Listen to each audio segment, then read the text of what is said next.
সোনালী মাকড়সা বা গোল্ডেন অর্ব উইভার, যা বড় ও মজবুত জাল বোনার জন্য পরিচিত। এই জালের রেশম সূর্যের আলোতে সোনালী রঙে চিকমিক করতে পারে। বড় স্ত্রী মাকড়সাগুলোর পায়ের বিস্তার 20 সেন্টিমিটার পর্যন্ত হতে পারে। অপরদিকে পুরুষ মাকড়সাগুলোর আকারে ছোট হয়ে থাকে। তাদের নজরকাড়া কালো হলুদ বা কালো লাল রং শিকারী প্রাণীদের জন্য সতর্ক বার্তা হিসেবে কাজ করে।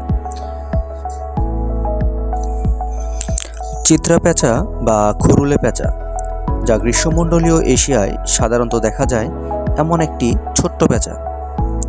এটি এর সুগঠিত দেহ, গোলাকার মাথা, তীব্র হলুদ চোখ এবং সুস্পষ্ট সাদা ভ্রুর জন্যই পরিচিত। যদিও এরা প্রধানত ভোর ও সন্ধ্যায় সক্রিয় থাকে, তবু দিনের বেলাতেও এদের প্রায়ই গাছ বা দালানের উপরে বসে থাকতে দেখা যায়। বিগত কয়েক দশক ধরে এদের সংখ্যা কমে গেলেও আশঙ্কাজনক পর্যায়ে পৌঁছায়নি। সে কারণে IUCN চিত্রা পেঁচাকে আশঙ্কাহীন প্রজাতি হিসেবে তালিকাভুক্ত করেছে।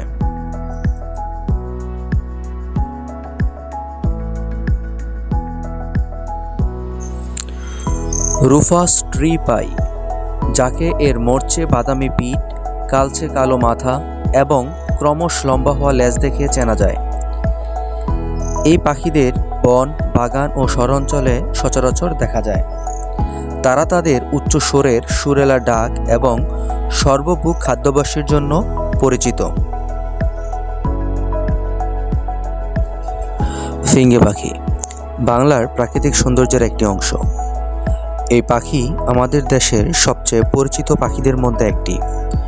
মজার ব্যাপার হচ্ছে, এরা সন্ধ্যার অন্ধকারে বা রাস্তার ল্যাম্পপোস্টের আলোতেও লাফালাফি নাচানাচি করে থাকে, একদম ভয়ডর নেই।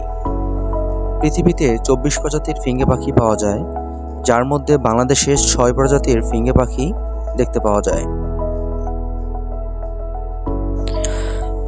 এটি একটি উভচর প্রাণী, যা সবুজ ব্যাঙ হিসেবেই পরিচিত। এটি মাংসাশী হিসেবেও পরিচিত, যা ছোট মাছ, পোকামাকড় ও শামুক খেয়ে থাকে। এরা পানিতে ভেসে ভেসে খাদ্য সংগ্রহ করে থাকে।